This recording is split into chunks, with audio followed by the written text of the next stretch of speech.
Ma'asyiral muslimat yang dimuliakan Allah Subhanahu wa taala, begitulah hakikat dunia. Kita ini tidak memilikinya. Semua milik Allah Subhanahu wa taala. Semua datang dari Allah dan akan kembali kepada Allah Subhanahu wa taala. Dan dunia ini ujian terberat bagi kita manusia. Sebagaimana Rasul mengatakan, setiap umat ini memiliki fitnah dan fitnah umatku adalah dunia. Ma'asyiral muslimin wal muslimat rahimani wa rahimakumullah. Ini yang ketiga, bahwa dunia ini dipenuhi dengan ujian dan cobaan. Kemudian yang keempat, dunia ini sesuatu yang fana. Tidak ada manusia yang hidup selamanya di dunia. Seandainya mereka para nabi sekalipun, manusia-manusia mulia yang kita kenal sebagai para nabi ulul azmi minar rusul sekalipun, mereka semua sudah meninggalkan kita. Tidak ada satupun nabi yang masih hidup sampai hari ini. Bahkan Nabi kita Muhammad sallallahu alaihi wasallam di usia 63 tahun juga meninggal dunia. Kalau seandainya manusia semulia para nabi dan rasul mereka meninggal dunia, macam mana kita yang bukan nabi?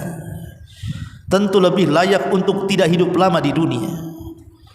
Sementara para nabi yang manfaatnya sudah jelas kepada manusia, membawa keberkahan hidup mereka dunia dan akhirat saja, mereka diwafatkan. Macam mana pula kita yang terkadang tidak memberikan manfaat untuk diri, bahkan untuk orang lain, menginginkan hidup selamanya. Makanya dunia itu sesuatu yang fana. Itulah hakikat dunia.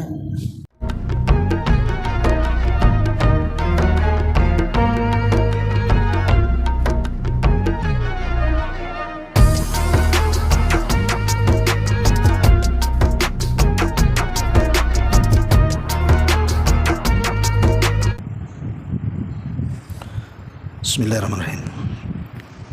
Assalamualaikum warahmatullahi wabarakatuh.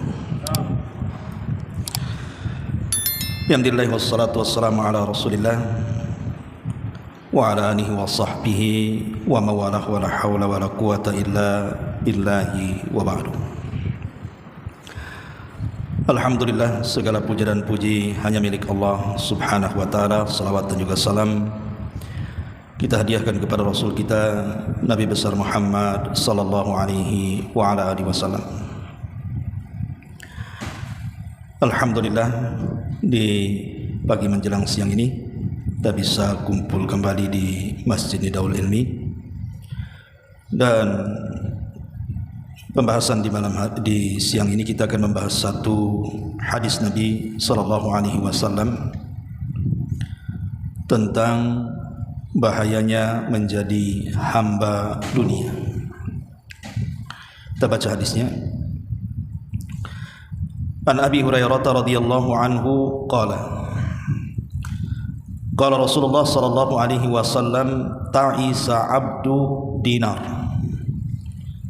ta'isa abdu dirham, ta'isa abdu al-khamisati, ta'isa abdul khamilati, in u'tiya radiya wa illam yu'ta sakhita, ta'isa wantakas wa idha shika falantaqas, tuba li abdin akhadha bi inani farashihi fi sabilillah, ash'atha ra'sahu mughbiratan qadamah, in kana fil hirashati kana fil hirashah, wa in kana fi saqati kana fi saqati, in ista'dhana lahum yu'dhana lahu, wa in syafa'a lam yusyaffa'. Rawahul Bukhari. Dari Abu Hurairah radhiyallahu an, Rasulullah sallallahu alaihi wasallam bersabda, celakalah hamba dinar, celakalah hamba dirham, celakalah hamba kain dari sutra, dan celakalah hamba pakaian dari bludru. Jika diberi maka dia redha, jika tidak diberi maka dia murka. Celaka dan merugi. Apabila tertusuk duri maka ia tidak dapat mengeluarkannya. Sebaliknya bahagialah seorang hamba yang memegang kekang kudanya dalam rangka berjihad di jalan Allah, rambutnya kusut dan kedua kakinya berdebu. Bila ditugaskan berjaga maka ia berada di bagian yang ia berjaga, dan apabila ditugaskan di barisan belakang maka ia berada di barisan belakang. Bila meminta izin maka dia tidak diizinkan, dan bila memberi syafaat rekomendasi maka dia tidak dikabulkan. Hadis ini dikeluarkan Al-Imam Al-Bukhari.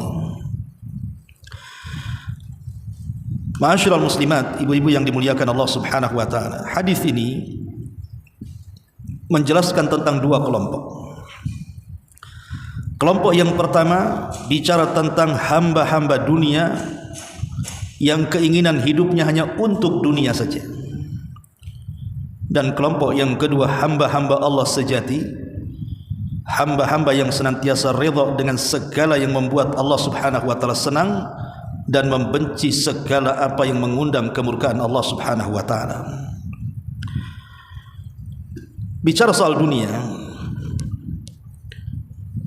ma'asyiral muslimat yang dimuliakan Allah Subhanahu wa taala, hakikat dunia ini kalau kita merenung sedikit, pertama, dunia ini sesuatu yang sedikit. Allah Subhanahu wa taala berfirman, "Kul mata'ud dunya qalilun." Katakanlah, kenikmatan dunia itu sedikit dan tidak banyak. Dan itu dijelaskan dalam sebuah hadis. Nabi SAW bersabda dalam hadis Muslim, "Wallah mad dunya fil akhirati illa mithlu ma yaj'alu ahadukum isba'ahu fil yammi falyanzur bima yarji." Demi Allah, dunia ini kalau dibandingkan dengan akhirat hanya seperti seseorang dari kalian yang mencelupkan satu jemarinya ke lautan, kemudian dia mengangkatnya, maka lihatlah apa yang ada pada jarinya. Paling hanya setetes yang ada di jari itu. Itulah dunia. Jadi hakikat dunia itu hanya sedikit saja, tetapi hakikat akhirat itu luas seluas-luasnya. Makanya dalam hadis qudsi yang sangat panjang, dalam potongannya Nabi SAW mengatakan, seandainya manusia pertama dan manusia terakhir, kemudian jin dan manusianya berkumpul di sebuah lapangan yang luas, kemudian mereka meminta semua keinginannya kepada Allah Subhanahu wa taala, maka Allah akan berikan semua keinginannya, dan itu seperti jarum pentul yang dipendamkan ke lautan kemudian diangkat. Lihatlah di ujung jarum itu, itulah setetes dunia yang dibagi kepada seluruh manusia, jin dan manusianya. Sementara lautan itulah akhiratnya. Dari sini kita tahu bahwa dunia itu sedikit dibandingkan akhirat. Lalu buat apa mengejar yang sedikit dan meninggalkan yang banyak? Ini yang pertama. Yang kedua, dunia ini singkat. Di dalam surah Al-Mu'minun ayat 112, Allah Subhanahu wa taala berfirman, "Qala kam labistum fil ardi adadas sinin?" Qalu labisna yawman aw ba'da yawmin fas'alil 'adin. Berapa tahun kalian tinggal di permukaan bumi ini? Mereka menjawab, kami tinggal di bumi 1 hari atau sebagian hari. Maka tanyakanlah kepada orang-orang yang pandai menghitung itu. Ayat ini bicara tentang orang-orang yang berkumpul di padang mahsyar. Jadi orang-orang yang berkumpul di padang mahsyar itu, mereka akan ditanya oleh Allah Subhanahu wa taala, sewaktu kalian di dunia, berapa tahun kalian tinggal di sana? Maka manusia yang ada di padang mahsyar itu menjawab, sungguh kami tinggal di dunia boleh jadi 1 hari atau mungkin setengah hari. Ya, karena orang akan tinggal di padang mahsyar itu 550.000 tahun lamanya. Sementara manusia di dunia ini paling banyak mungkin 70, 80 atau 100 tahun sudah meninggal.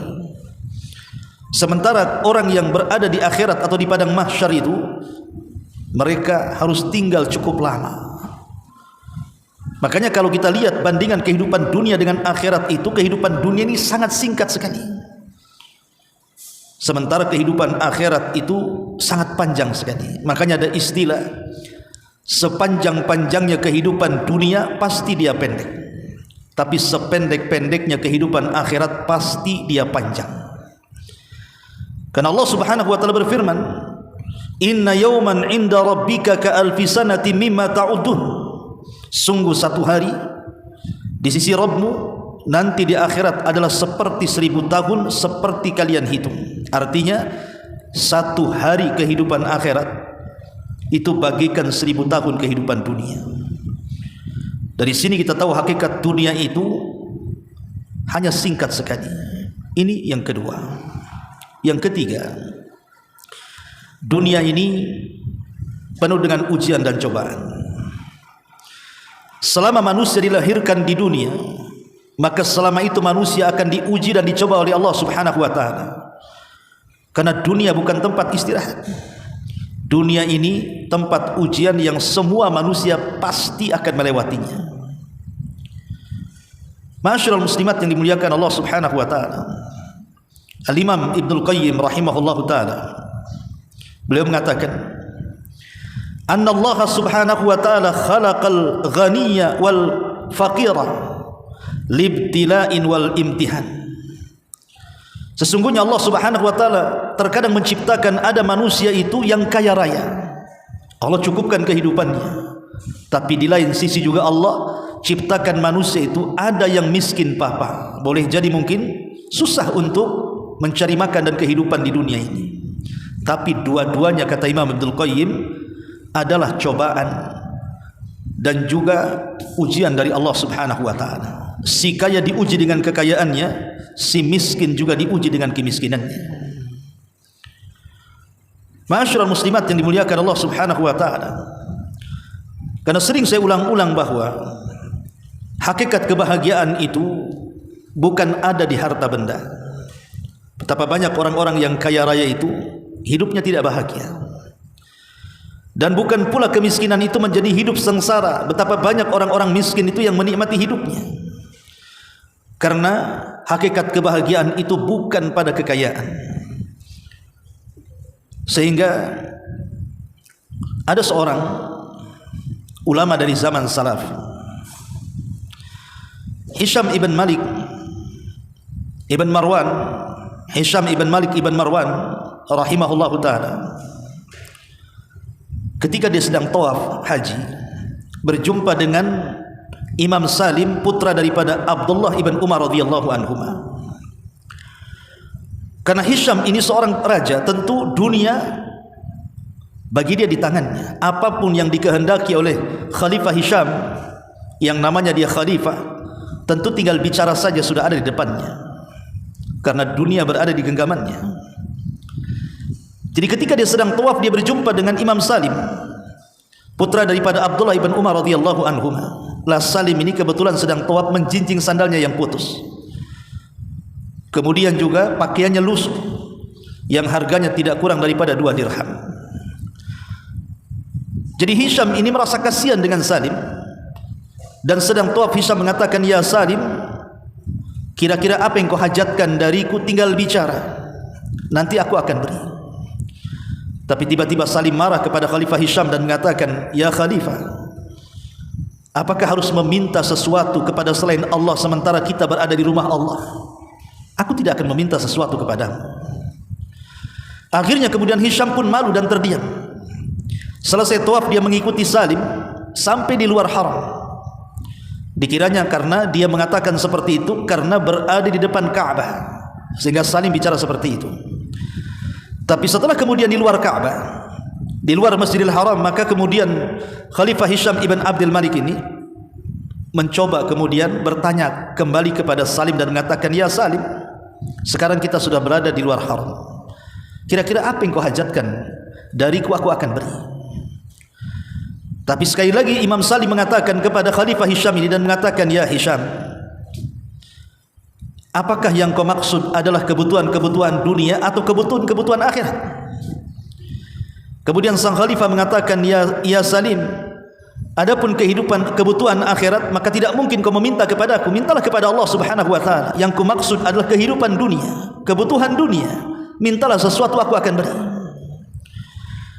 Maka Salim mengatakan, "Ya Khalifah, selama aku hidup, aku sangat malu meminta sesuatu kepada Rabb pemegang dunia ini. Bagaimana mungkin aku meminta kepada zat atau kepada dirimu yang tidak memegang dunia?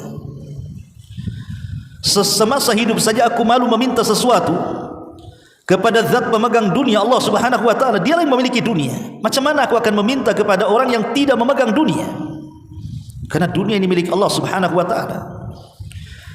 Maka kemudian sang khalifah pun menangis, kemudian mengatakan, duhai kiranya aku seperti Salim.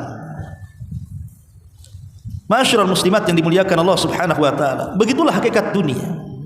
Kita ini tidak memilikinya. Semua milik Allah Subhanahu wa ta'ala. Semua datang dari Allah dan akan kembali kepada Allah Subhanahu wa ta'ala. Dan dunia ini ujian terberat bagi kita manusia. Sebagaimana Rasul mengatakan, setiap umat ini memiliki fitnah, dan fitnah umatku adalah dunia. Ma'asyiral muslimin wal muslimat rahimani wa rahimakumullah. Ini yang ketiga, bahwa dunia ini dipenuhi dengan ujian dan cobaan. Kemudian yang keempat, dunia ini sesuatu yang fana. Tidak ada manusia yang hidup selamanya di dunia. Seandainya mereka para nabi sekalipun, manusia-manusia mulia yang kita kenal sebagai para nabi, ulul azmi minar rusul sekalipun, mereka semua sudah meninggalkan kita. Tidak ada satupun nabi yang masih hidup sampai hari ini. Bahkan Nabi kita Muhammad sallallahu alaihi wasallam di usia 63 tahun juga meninggal dunia. Kalau seandainya manusia semulia para nabi dan rasul mereka meninggal dunia, macam mana kita yang bukan nabi? Tentu lebih layak untuk tidak hidup lama di dunia. Sementara para nabi yang manfaatnya sudah jelas kepada manusia, membawa keberkahan hidup mereka dunia dan akhirat saja, mereka diwafatkan. Macam mana pula kita yang terkadang tidak memberikan manfaat untuk diri, bahkan untuk orang lain, menginginkan hidup selamanya? Makanya dunia itu sesuatu yang fana. Itulah hakikat dunia. Ma'asyiral muslimat yang dimuliakan Allah Subhanahu wa ta'ala, Aisyah radhiyallahu anha, ummul mukminin, ketika beliau sudah tua, sudah sepuh. Aisyah itu kan buta matanya, setelah dia tua buta matanya. Jadi sebelum wafatnya Aisyah radhiyallahu anha ini, dia selalu menyedekahkan seluruh barang-barang yang ada di rumahnya. Jadi terkadang dia meraba-raba dengan kebutaannya. Kalau ada barang, kemudian dipanggil pembantunya dan mengatakan, kemarilah, ambilkan barang ini, sedekahkan kepada fulan ibn fulan. Maka besoknya gitu lagi, dia meraba-raba ada barang lagi, dia mengatakan kepada pembantunya, wahai fulan, ambillah barang ini, sedekahkan kepada fulan ibn fulan. Sampai satu isi rumah habis, sehingga tidak ada lagi barang yang disedekahkan, karena sudah tidak ada lagi. Sehingga kemudian Aisyah mengatakan kepada pembantunya dalam kondisi buta, carikan barang lagi, aku ingin bersedekah. Kata pembantunya, wahai ummul mukminin, sudah tidak ada barang, sudah kau sedekahkan semuanya. Kemudian pembantunya mengatakan, kenapa kau lakukan seperti itu wahai ummul mukminin? Apa yang kau sisakan di sini?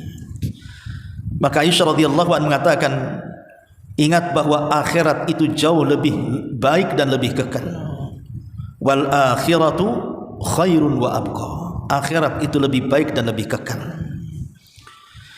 Jadi Aisyah radhiyallahu anha mengajarkan kepada kita bahwa dunia ini fana, akhirat itu kekal. Karena dunia ini tidak akan lama, apapun di dunia ini tidak akan lama. Semua ada expirednya bahasa kitanya. Tidak ada yang kekal di dunia. Sebutkan apa yang kekal di dunia. Tidak ada yang kekal di dunia ini. Mau manusianya, mau binatangnya, mau jinnya, mau malaikatnya, mau tumbuh-tumbuhannya, semua ada waktu hidup mereka. Pasti satu hari mereka akan mengalami kematiannya. Itulah hakikat dunia. Hakikat dunia ini sangat pendek sekali, dan orang tidak mungkin fana. Ditambah kalau seandainya kita melihat usia manusia itu semakin kemari itu semakin pendek, bukan semakin panjang. Kalau dulu para nabi dan umat-umat sebelum Islam itu mereka diberikan usia yang panjang-panjang, tapi semakin ke sini bukan hanya posturnya yang lebih pendek, usianya pun lebih pendek. Makanya Nabi SAW hanya membatasi umur usia umatnya itu berkisar 60 sampai 70 tahun saja, sedikit yang melewati 70 tahun. Ya, karena dunia itu sesuatu yang fana. Ma'asyiral muslimat yang dimuliakan Allah Subhanahu wa ta'ala, berkata Luqmanul Hakim kepada anaknya, ya bunai, wahai anakku, carilah dunia untuk akhirat, maka engkau akan mendapatkan keuntungan dua-duanya. Wala tabi akhirataka bidunya, dan jangan kau jual akhiratmu karena duniamu, karena itu akan merugikan kedua-duanya. Kenapa Luqmanul Hakim mengatakan kepada anaknya seperti itu? Seolah-olah dia mengisyaratkan bahwa kehidupan kita ini bukan di dunia, tapi kehidupan kita ini di akhirat. Dunia ini hanya tempat persinggahan seperti seorang musafir, singgah di sebuah tempat, kemudian beristirahat, kemudian melanjutkan perjalanan kembali. Itulah yang diwasiatkan kepada Rasul oleh Rasul sallallahu alaihi wasallam kepada Ibnu Umar radhiyallahu anhuma, kun fid dunya ka'annaka gharib aw abirus sabil. Wahai Ibnu Umar, jadilah engkau di dunia itu seperti orang asing ataupun seperti orang yang sedang melakukan safar. Ma'asyiral muslimat yang dimuliakan Allah Subhanahu wa taala. Ini yang kelima, yang keenam. Dunia ini sesuatu yang hina sesuai dengan namanya. Kenapa dunia disebut dunia? Dalam bahasa Arab dunia itu ad-dunya. Karena ad-dunya itu artinya hina. Dunia itu artinya hina, ad-dana'ah. Lihat bagaimana sabda Nabi sallallahu alaihi wasallam, "Lau kanatid dunya ta'dilu indallahi janaha ba'udha, ma saqa kafiran minha syarbata ma'in." Kalau seandainya dunia ini ada sedikit manfaat di sisi Allah walaupun seperti sayap seekor nyamuk, tentu orang kafir tidak mungkin diberikan kesempatan untuk minum walaupun satu teguk dari air. Kata Nabi SAW, seandainya dunia ini ada manfaatnya walaupun sedikit, walaupun seperti sayap nyamuk, kata Rasul, tentu orang kafir tidak mungkin diberikan kesempatan walaupun satu teguk air di dunia. Tapi karena dunia itu tidak ada manfaat sama sekali, bahkan dunia itu mal'un, terlaknat, makanya orang kafir mereka bisa minum sepuas-puasnya yang mereka kehendaki. Lihat bagaimana Nabi SAW menjelaskan tentang bagaimana hinanya dunia.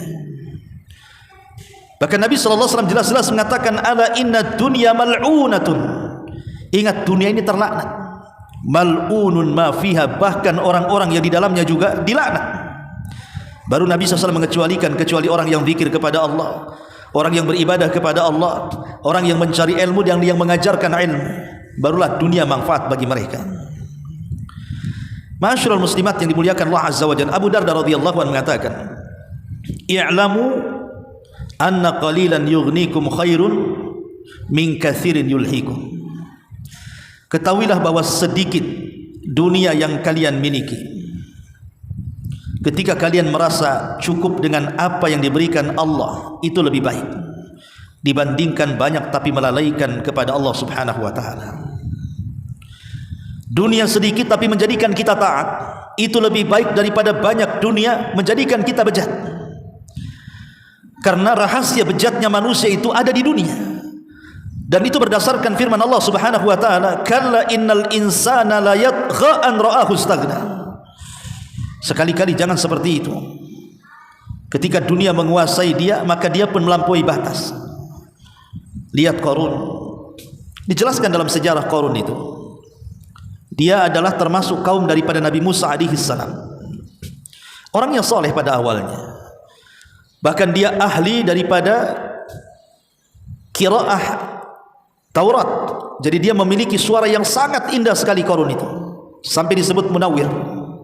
Saking indahnya suara Qarun kalau membaca kitab Taurat itu, jadi diundang kemana-mana untuk membaca Taurat. Satu hari dia datang kepada Nabi Musa alaihi salatu wassalam, minta agar doa-doanya dikabulkan. Akhirnya Nabi Musa mengajarkan kepada Qarun Ismul Allah, nama Allah yang agung, yang dengan nama itu dia bisa berdoa dan doanya mustajab. Setelah dia menguasai Ismul Allah, maka dia meminta kepada Allah Subhanahu wa taala untuk dibukakan dunia kepadanya, dan Allah kabulkan permintaannya. Maka dengan sebab itu Qarun menjadi manusia yang paling kaya raya di zamannya. Tapi apa yang terjadi? Ketika dunia dibentangkan kepada Qarun, bukannya dia mengabdi kepada Musa dan memperjuangkan agamanya, justru dia menghina Musa dan hendak membunuhnya. Apa yang terjadi? Maka Allah Subhanahu wa taala katakan, fa khasafna bihi wa bidarihi al-ardh. Kami tenggelamkan Qarun dan seluruh kekayaannya. Itulah dunia. Rahasia bejatnya manusia itu ada di dunia. Ma'asyiral muslimat yang dimuliakan Allah Subhanahu wa taala. Dan yang terakhir, hakikat dunia ini adalah diciptakan oleh Allah untuk menjadi fitnah. Untuk menjadi fitnah. Betapa banyak kemudian orang-orang terfitnah dengan dunia, sehingga ketika kemudian dia mencari dunia itu tidak pandang bulu apakah yang halal, apakah yang haram, ataukah yang boleh, ataukah yang tidak boleh, apakah yang baik, ataukah yang tidak baik, semua dia ambil. Nabi SAW mengatakan, ya'ti 'alan nasi zamanun la yubalil mar'u bima akhadal mal aminal halali am minal harami. Akan datang zamannya, kata Rasul, manusia tidak akan peduli lagi soal mencari dunia, apakah yang dicarinya halal ataukah yang dicarinya haram, maka manusia sudah tidak peduli lagi. Dan zaman itu sudah ada hari ini. Lihat hari ini orang-orang yang mencari harta, nggak peduli mereka, yang penting kaya. Mereka mau menipu, tidak merasa bahwa dia sedang menipu. Mereka mengejar dengan riba, dia tidak peduli kalau riba itu dosa besar. Mengambil hak orang lain dengan cara mengurang-urang takaran, timbangan, meteran, atau curang dalam dagang, nggak peduli. Yang penting untung banyak. Begitulah kondisi dunia memfitnah manusia, sehingga ketika mencari dunia sudah tidak peduli. Atau bentuk fitnah dunia itu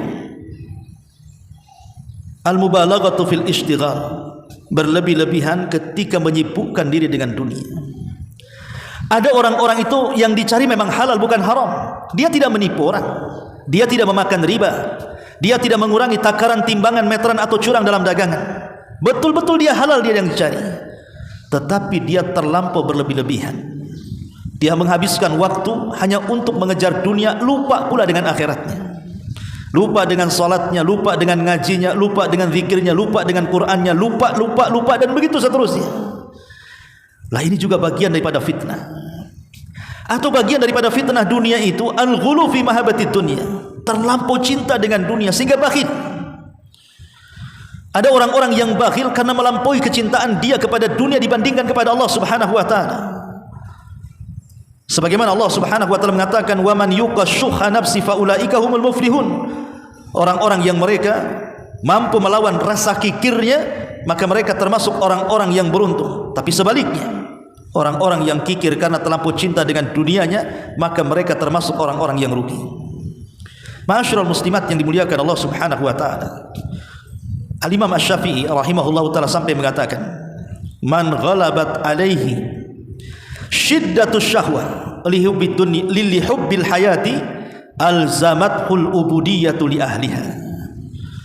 Barang siapa yang terkalahkan syahwat dengan syahwat kecintaan dia kepada dunia, maka syahwat itu akan melazimkan, mengharuskan dia menyembah dunia tadi. Orang kalau sudah cinta dunia, lama-lama disembah tuh dunia tuh. Orang kalau menyembah syahwat, lama-lama dia mencintai syahwat dan menyembah syahwatnya. Itulah yang dimaksud hadis yang kita baca ini, ta'isa abdud dinar wa ta'isa abdud dirham. Celaka hamba dinar dan hamba dirham. Ma'asyiral muslimin yang dimuliakan Allah, muslimat yang dimuliakan Allah Subhanahu wa taala. Maka bagian daripada fitnah dunia adalah melampaunya kecintaan sehingga hati terpaut dengan dunia. Dan yang keempat, bagian daripada fitnah dunia, terkadang dunia ini membutakan mata dia. Dia tidak bisa memandang mana hak, mana batil. Dia tidak bisa memandang mana yang benar, mana yang salah, karena tertutup dengan dunianya. Dan ini sangat bahaya, karena kalau sudah tertutup kebenaran dari dunianya, maka susah mendapatkan hidayah dalam hidupnya.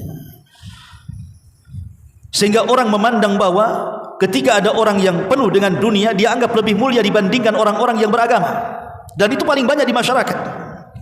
Orang lebih menghargai orang-orang yang penuh dengan dunia dibandingkan orang-orang yang betul-betul menggeluti agama. Subhanallah. Contoh sederhana, ketika ada orang yang memiliki anak perempuan kemudian dipinang, yang satu orang kaya, yang satu pula miskin tapi pandai agama, orang lebih memilih yang jelas-jelas dunianya dibandingkan yang tidak jelas dunianya walaupun dia pakar agama. Lah inilah kalau sudah dunia menutup, dia tidak bisa lagi memandang. Mana kebahagiaan untuk dunia dan akhiratnya, mana kebahagiaan yang hanya semata-mata dunia tapi tidak sampai ke akhiratnya. Itulah fitnah dunia. Ma'asyiral muslimat yang dimuliakan Allah Azza wa Jalla. Baik, perhatikan hadis ini. Nabi SAW mengatakan, ta'isa abdu dinar wa ta'isa abdu dirham. Celaka dan binasa hamba-hamba dinar dan hamba-hamba dirham. Hamba dinar, hamba dirham ini kinayah daripada hamba uang. Ya, kalau kita katakan mata uang di dunia ini kan macam-macam. Bisa rupiah, bisa ringgit, bisa dolar, bisa euro, bisa real, macam-macam. Bisa junai dan begitu seterusnya. Maka terkadang ada di antara manusia, kalau di negeri kita tentu hamba rupiah. Kalau di Malaysia mungkin hamba ringgit, kalau di Singapura hamba dinar, itu hamba dolar dan begitu seterusnya. Apa maksudnya di sini? Hamba itu artinya menundukkan diri kepada tuannya. Jadi kalau Abdullah hamba Allah artinya menundukkan diri kepada Allah yang menciptakannya. Ketika disebut abdu dinar, hamba dinar atau hamba dirham, artinya dia menundukkan diri kepada dinar dan dirham, kepada rupiah, ringgit dan dolar dan begitu seterusnya. Karena begini Bu, logika. Ada orang-orang itu ketika dia miskin, dia masih punya cita-cita baik.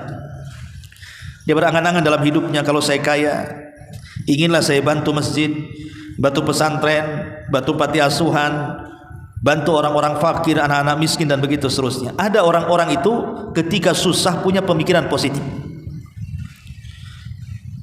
Seolah-olah ketika dia sudah kaya dia bisa mengatur kekayaan.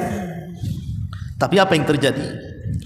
Setelah Allah bentangkan dunia kepadanya, mungkin enggak dia yang mengatur dunia atau dunia mengatur dia? Sedikit sekali orang yang mampu mengatur dunia. Kebanyakan orang itu diatur dunia.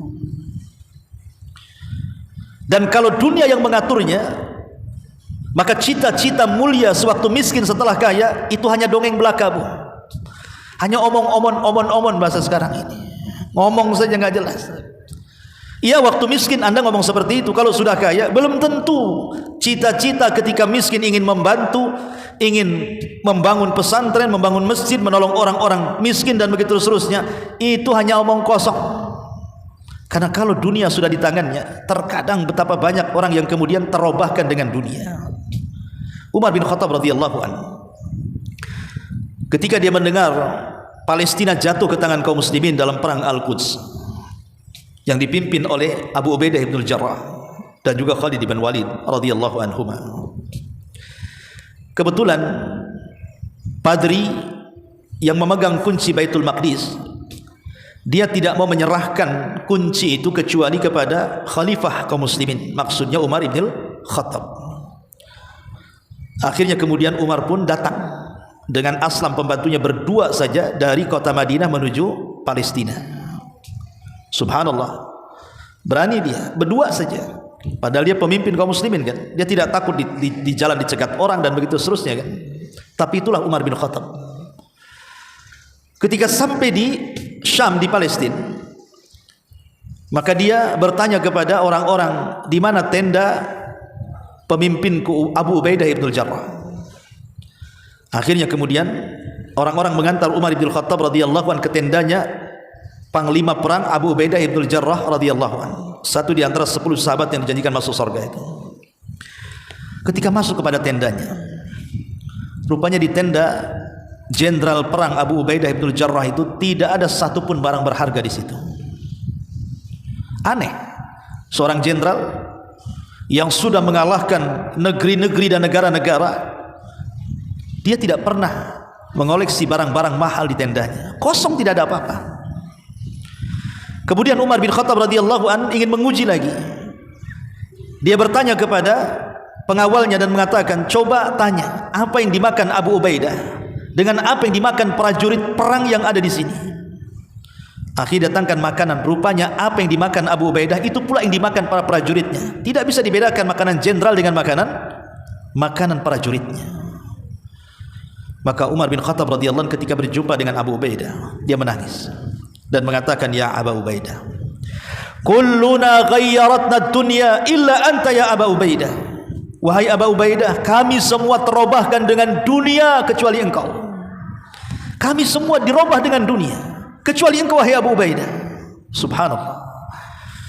Umar mengatakan kulluna, kita semua. Ini yang mengatakan Umar radhiyallahu anhu, manusia terbaik kedua setelah Abu Bakar, setelah Nabi. Dia mengatakan kulluna ghayyaratna dunya, kami semua terobahkan dengan dunia kecuali engkau, wahai Abu Ubaidah. Kalau Umar saja mengatakan kami semua terobahkan dunia, apalagi kita yang ketika miskin berangan-angan, bercita-cita kalau sudah saya kaya saya akan begini dan begitu. Kedabrus saja bahasa saya itu, nggak jelas omongannya. Karena kalau sudah kaya pasti dunia akan merubah dia, bukan dia yang merubah dunia. Masyarul muslimat yang dimuliakan Allah Azza wa Jalla. Kalau dahulu di zaman Bani Israel ada orang namanya Bal'am ibn Ba'urah,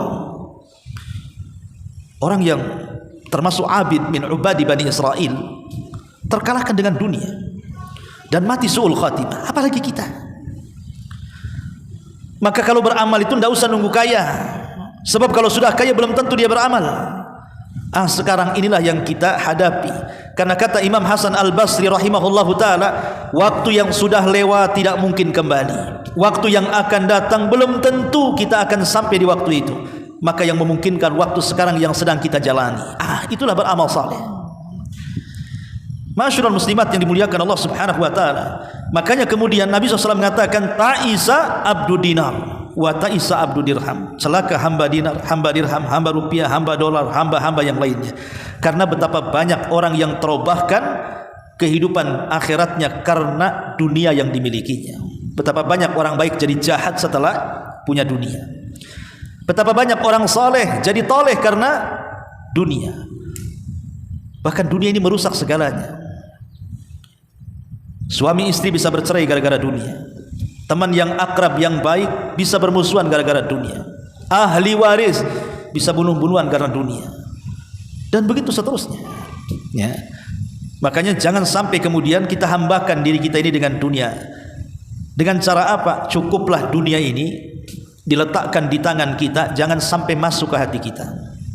Itulah yang disebut dengan zuhud artinya. Zuhud itu meletakkan dunia di tangan dan tidak meletakkan dunia di hati. Hati ini fokus untuk Allah. Makanya Hasan al-Imam Sufyan al-Thawri rahimahullahu ta'ala, Sufyan al-Thawri rahimahullahu ta'ala pernah ditanya, wahai Imam, Sufyan ini kan orang kaya, orang kaya raya, dan dia juga ulama. Kemudian dikatakan kepada Imam Sufyan al-Thawri, ya Imam, engkau ini selalu bicara tentang pentingnya zuhud di mimbar-mimbar, sementara engkau kaya. Seolah-olah orang yang bertanya ini tidak paham makna zuhud, dan dia pahami kalau zuhud itu harus miskin, harus compang-camping, harus tidak punya uang, mungkin begitu. Sehingga dia bertanya kepada Sufyan al-Thawri, engkau ini kaya raya tapi kau bicara zuhud. Maka Sufyan al-Thawri mengatakan, kenapa aku harus kaya, kata Sufyan al-Thawri, supaya aku tidak menjilat pemerintah. Kalau aku miskin bisa saja aku menjilat pemerintah, dan aku tidak bisa mengucapkan kalimat yang hak kepada pemerintah. Ketika sudah menjilatkan susah untuk menasihati, karena sudah terjilat dia. Kemudian kata Sufyan al-Thawri, adapun zuhud adalah meletakkan kekayaan di tangan dan tidak meletakkan kekayaan di hati. Sebab kalau seandainya kekayaan diletakkan di hati kita, jangan cerita uang triliunan atau miliaran, ratusan ribu saja kalau hilang, itu kayak kiamat bangkit dari kuburan tuh. Pamannya ibu kehilangan dompet, wah kayak kiamat tuh. Udah kayak dunia ini menimpa dia kan gitu. Tapi kalau seandainya kekayaan itu diletakkan di hati, datang ke tangan, pergi berpindah tangan. Jadi kalau datang kekayaan itu hanya sebatas di tangan. Kalaupun pergi itu hanya berpindah dari tangan. Maka hati tidak akan terpengaruh dengan kekayaan yang datang dan pergi itu. Tapi kalau kekayaan diletakkan di hati, maka datang kekayaan itu akan menjadi cinta, dan ketika pergi akan menjadi sedih. Itu kalau diletakkan di hati. Tapi kalau diletakkan di tangan, dia hanya sebatas datang ke tangan dan pindah dari tangan ke tangan, itu saja. Supaya kita tidak menjadi hamba dinar. Memang agak sulit gitu ya untuk menjauhkan kita dari harta kalau harta sudah depan mata.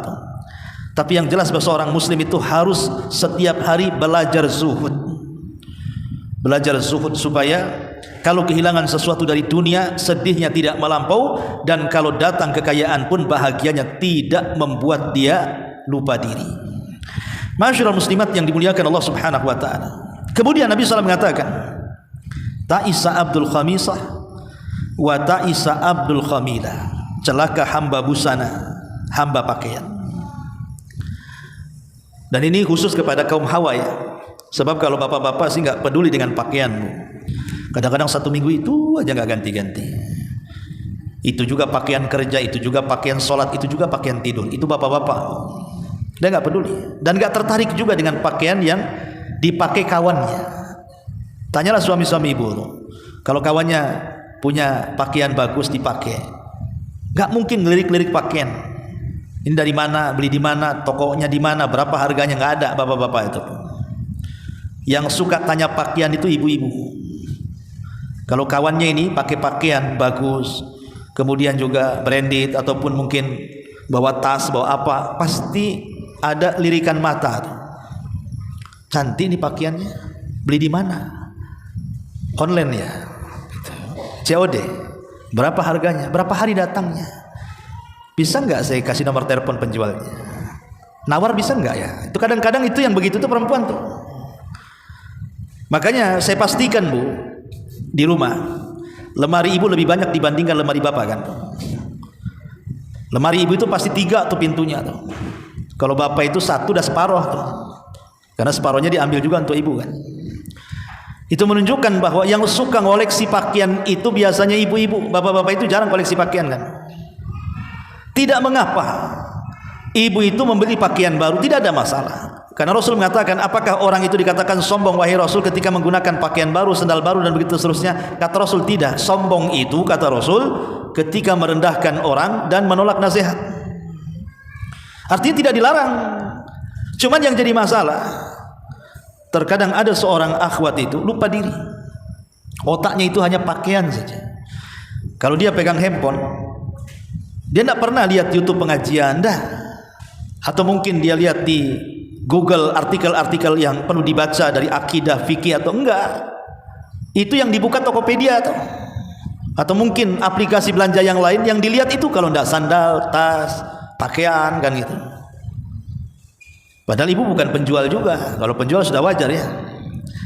Lah ketika kemudian ibu disibukkan setiap hari seperti itu, hanya kemudian mengecek harga pakaian, model pakaian, harga tas, model tas, harga sandal, model sandal dan begitu seterusnya. Seolah-olah waktunya hanya untuk itu saja. Itulah yang disebut dengan ta'isa abdul khamisati wa ta'isa abdul khamilati. Celaka hamba busana. Ibu sudah menghambakan diri kepada busana, kepada tas. Ujung-ujung tasnya jadi tuhannya, sandalnya jadi tuhannya, pakaian jadi tuhannya, perhiasan jadi tuhannya, dan begitu seterusnya. Nabi SAW sudah melarang 14 abad yang silam kan? Dan sekarang jadi sebuah kenyataan. Itu umahat yang sudah ngaji. Jangan cerita umahat orang-orang yang awam di luar sana. Oh, lebih parah lagi, yang sudah ngaji saja parahnya nggak ketulungan, apalagi orang-orang di luar sana. Maka Rasul di sini mengingatkan jangan sampai jadi hamba pakaian. Pakaian itu hanya untuk menutup aurat. Makanya kenapa dilarang juga pakaian syuhrah itu? Syuhrah itu pakaian di mana ketika ibu memakai pakaian itu menjadi sorotan pandangan orang. Jadi di sini Nabi SAW mengatakan ta'isa abdul khamisati wa ta'isa abdul khamilah. Kemudian Nabi SAW mengatakan in u'tiya radhiya wa illam yu'ta sakhita. Kalau dia diberi maka dia senang.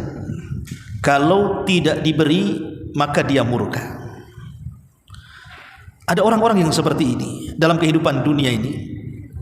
Ada orang yang suka menengadahkan tangan di bawah dan tidak suka memberi tangan di atas. Kan ada orang-orang yang kita katakan mengemis, meminta-minta, berpangku tangan kepada hidupnya orang. Kalau dikasih senang dia kan, tapi kalau dikasih dia murka. Padahal sebaik-baik rizki itu adalah yang dicari dengan keringatnya. Lihat para nabi, mereka mencari rizki dengan keringatnya. Bahkan ada sebagian para nabi itu mereka ke hutan cari kayu bakar, diikat, dijual. Bahkan ada di antara mereka penggembala kambing seperti Nabi SAW, penggembala kambing dengan upah yang sangat sedikit, alal qararit kata hadis itu. Luar biasa ya. Ma'asyiral muslimat yang dimuliakan Allah Subhanahu wa taala. Sebagian para ulama ketika mensyarah kalimat ini dikatakan idza a'tahu Allahu syai'an rubbama yafrah lidzalik wa yansyarih sadrahu. Wa idza ma a'tahu Allahu qala rabbi ahanan sakhita ala rabbi wa sakhita ala al-qada'i wal qadari. Mana yang pertama? Maknanya kalau dia diberi dia ridha, kalau tidak diberi dia murka. Artinya boleh jadi ketika Allah Subhanahu wa taala mudahkan rizkinya sehingga Allah bentangkan kekayaannya, dia pun meyakini oh Allah sedang memuliakan aku katanya. Rabbi akraman. Tapi kalau seandainya disempitkan rizkinya, maka dia mengatakan Rabbi ahanan, Rabbku sedang menghinakan aku. Ada orang yang seperti ini, Bu. Dulu pernah saya ceritakan, saya pernah ketemu orang, Bu. Orang sudah tua sekali. Orang ini enggak sholat, enggak pernah sholat, sudah tua, tapi dunia mudah bagi dia. Jadi dia cerita sama saya, rasanya Allah ini sedang memuliakan saya, nak, katanya. Jadi saya tanya, Bu, apa yang Allah muliakan kepada ibu? Iya, dulu saya punya suami pertama luar biasa, dia pedagang sampai punya toko banyak. Setelah meninggal semua warisannya diberikan kepada saya. Kemudian setelah itu saya menikah lagi. Suami saya orang kapal, nak, katanya. Itu tiap bulan dia ngirim duit, jarang pulang badannya, uangnya sering pulang. Qadarullah meninggal juga. Dapat lagi saya warisan, nak, katanya. Kemudian saya menikah lagi dengan pegawai negeri, orang pengadilan, katanya. Baru setahun meninggal pula dia, pensiunnya pula dikasih saya. Katanya, saya ini paling sedang hidupnya, padahal nggak pernah sholat. Ada orang seperti itu kan, dia sangka dengan Allah memudahkan rizki dia, hidup dia kemudian dimuliakan Allah. Tidak, itu istidraj namanya. Istidraj itu artinya Allah lapangkan selapang-lapangnya rizkinya di atas kemaksiatan yang disukainya. Sampai pada waktunya, namanya istidraj itu pasti ada waktunya, hartanya akan hilang atau dia meninggalkan hartanya. Dan nanti pada hari kiamat dia harus mempertanggungjawabkan semua perbuatannya di hadapan Allah, tidak di dunia, di akhirat. Itulah istidraj. Ma'asyiral muslimat yang dimuliakan Allah Subhanahu wa taala. Makanya dari sini pemahaman pertama, ada orang-orang yang diberikan rizki oleh Allah, dia merasa bahwa Allah sedang memuliakannya, dan kalau disempitkan rizkinya Allah sedang menghinakannya. Lah ada orang yang seperti itu, padahal tidak demikian. Yang namanya kekayaan itu bukan tanda cinta, atau kefakiran itu bukan tanda benci. Qarun kaya, Sulaiman juga kaya. Qarun kafir tapi kaya, Sulaiman beriman kaya. Abu Bakar kaya, Utsman kaya, Abdurrahman bin Auf kaya, Abu Jahal juga kaya, Abu Lahab juga kaya. Artinya kekayaan itu berserikat. Mukmin bisa kaya, kafir juga bisa kaya. Sesuatu yang berserikat antara mukmin dan kafir, lalu apa keunggulannya kalau berserikat? Makanya kenapa Allah Subhanahu wa taala, kata Nabi sallallahu alaihi wasallam, Allah itu kalau memberikan dunia kepada orang yang dicintainya dan kepada orang yang tidak dicintainya, tapi Allah tidak akan memberikan iman kecuali kepada orang yang dicintainya saja. Ma'asyiral muslimat yang dimuliakan Allah azza. Ini makna yang pertama. Makna yang kedua, kata para ulama, wa yahtamilu an yakuna al-mu'ti wal mani shakhsan min al-ashkhas mithlu halil munafiqin. Ma'an Nabi sallallahu alaihi wasallam, madza qala Allahu anhu, madza qala Allahu anhum, qala jalla wa ala, wa minhum man yalmizuka fis sadaqati fa in utu minha radu wa illam yu'tu minha idza hum yaskhatun. Atau yang dimaksud, kalau diberi dia senang, kalau tidak diberi dia tidak senang. Maksudnya mereka seperti orang-orang munafik. Jadi orang-orang munafik itu selalu mata mereka melihat kepada sedekah. Kalau Nabi memberikan sedekah kepada mereka, mereka senang. Kalau Nabi tidak memberikan sedekah, mereka pun murka. Ada orang-orang yang seperti ini. Ada orang-orang yang suka meminta-minta, kalau diberi dia senang, kalau tidak diberi dia maki-maki, Bu. Dan saya pernah juga mengalami waktu di lampu merah gitu ya. Jadi ada ibu-ibu, nampaknya ibu-ibu itu kalau dari segi tenaga sih bisalah dia bekerja, karena tidak sakit. Kemudian juga saya lihat masih muda, pun gempal gitu ya. Kalaupun dia kerja bisalah, masih muda. Tiba-tiba dia meminta-minta gitu ya, meminta-minta. Waktu itu saya nggak kasih, wah dimaki-maki, Bu. Dimaki macam-macam ngomong apa itu, saya langsung tutup kaca mobil. Ada orang-orang yang maksa ketika minta, padahal dia kekar gitu ya. Lain kalau dia udah nenek-nenek, ya kasihan gitu kan, tidak dirawat. Mungkin kita kasihan, kita beri mereka. Tapi orang-orang yang tampilannya kuat, nggak usah diberi bu, biar mereka bekerja. Dia tidak biasa meminta-minta. Ya. Masyaallah muslimat yang dimuliakan Allah Azza wa Jalla. Ta'isa abdu dinar wa ta'isa abdu dirham wa ta'isa abdul khamisati wa ta'isa abdul khamilati in u'tiya radiya wa illam yu'ta sahid. Kemudian Rasul mengatakan ta'isa wan takas wa idza syika falan taqash. Celaka dan merugi.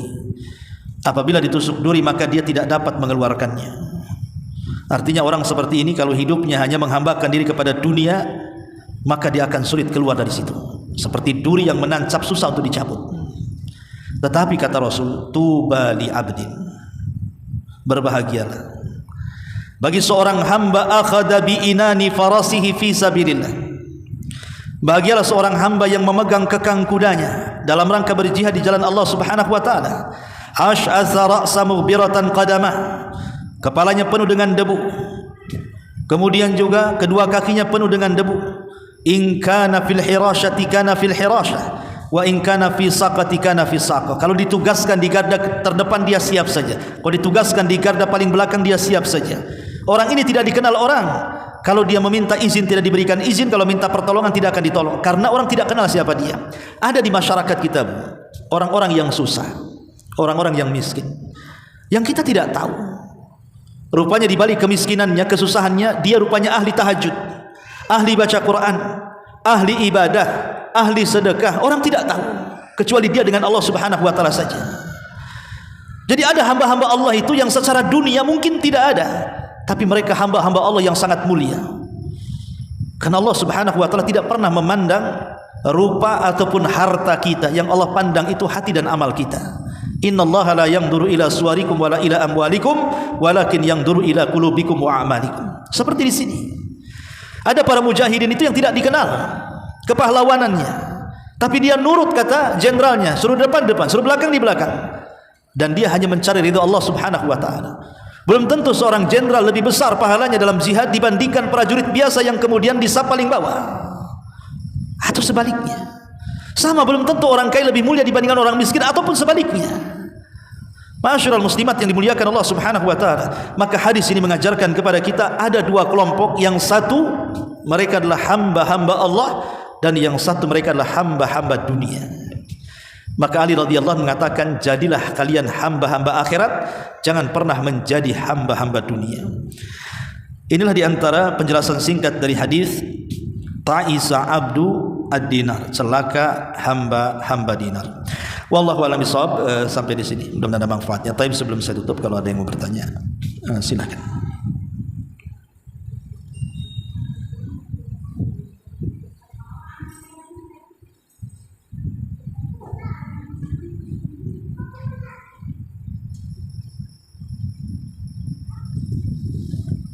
Ada?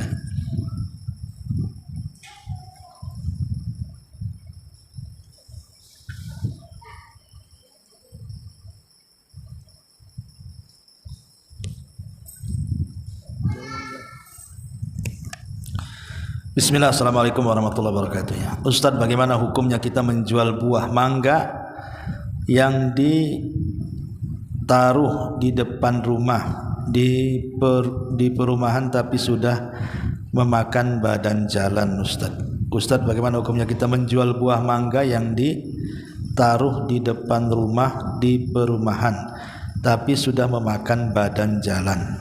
Maksudnya dia tumbuh di samping jalan gitu ya. Tapi yang nanam ibu kan, bukan jalan kan? Bukan, maksudnya pemerintah yang nanam, tiap jalan dikasih penghijauan kan, Bu? Ya kalau ibu yang nanam, tapi kan itu di tanah pemerintah, masuk ke rol jalan maksudnya itu kan. Maka tidak ada masalah. Kalau ibu yang nanam ya, ibu yang nanam, ibu yang rawat sampai dia besar. Tapi kalau nanti pemerintah mau mengambil alih jalan itu karena itu rol jalan, jangankan pohon mangga, rumah ibu pun harus dikasih. Ya. Jadi sementara ya tidak ada masalah kan ibu yang nanam di situ. Insya Allah tidak ada masalah. Tapi sekali lagi ibu harus memperhatikan mangganya. Jangan ketika panen ibu ngaku itu mangga ibu, ketika belum berbuah sampahnya sampai ke tetangga bilang itu mangga jalan. Nah, ini kan nggak boleh bu ya. Kalau sampahnya ganggu tetangga bilang itu kan hidup sendiri di jalan, salahkan jalan lah kan ya. Tapi ketika panen ini mangga aku katanya, janganlah bu ya. Ya betul-betul ibu rawat lah kan, itu kalau mangga ibu ya dirawat. Kalau memang sampahnya ke tetangga ya ibu bersihkan supaya menunjukkan kepemilikan. Tetapi yang jadi masalah bu, jangan masuk dalam hadis Nabi SAW, la dharara wala dirar. Seorang muslim itu tidak boleh mendatangkan madarat kepada diri sendiri atau mendatangkan madarat kepada orang lain. Artinya, kalau memang mangga itu berada di rol jalan dan itu mengganggu fasilitas jalan, pemerintah ini mereka kan sudah ngatur jalan. Kenapa jalan itu sekian meter? Karena memang untuk kemaslahatan. Pemerintah sudah paham kalau jalan sempit masalah, kalau jalan sekian meter ini bisa ya. Jadi kalau seandainya jalan itu kemudian mengganggu orang, pohon mangga kita lah mengganggu orang dengan hidup di tepi jalan dan masuk pada rol jalan itu, maka kita sudah memadaratkan pengguna jalan namanya. Sementara hadis Nabi SAW mengatakan bahwa selemah-lemah iman itu adalah imatatul adza anit thariq, membuang hal-hal yang bisa mengganggu manusia di jalan raya. Bahkan ada hadis yang mengatakan nanti di sorga itu ada orang yang diberikan derajat yang berpindah-pindah dari satu tempat ke tempat yang lainnya, padahal amalnya tidak banyak. Ketika ditanya apa amalannya, karena dia suka menebang dahan yang selalu menjulur ke jalan sehingga orang terganggu. Setelah ditebang akhirnya orang aman. Jadi lihat kondisinya bu ya. Jadi kalau seandainya mangga itu membahayakan orang, akhirnya jalan jadi sempit, jadi orang terganggu, sebaiknya ditebang, karena kita tidak boleh membahayakan orang. Pengguna jalan itu bukan hak kita. Tapi kalau seandainya tidak membahayakan, jalannya lebar, masih bisa lah kan begitu kan, ya insya Allah tidak ada masalah. Kita numpang di tanah pemerintah itu namanya. Wallahu a'lam. Ya sampai di sini masih ada.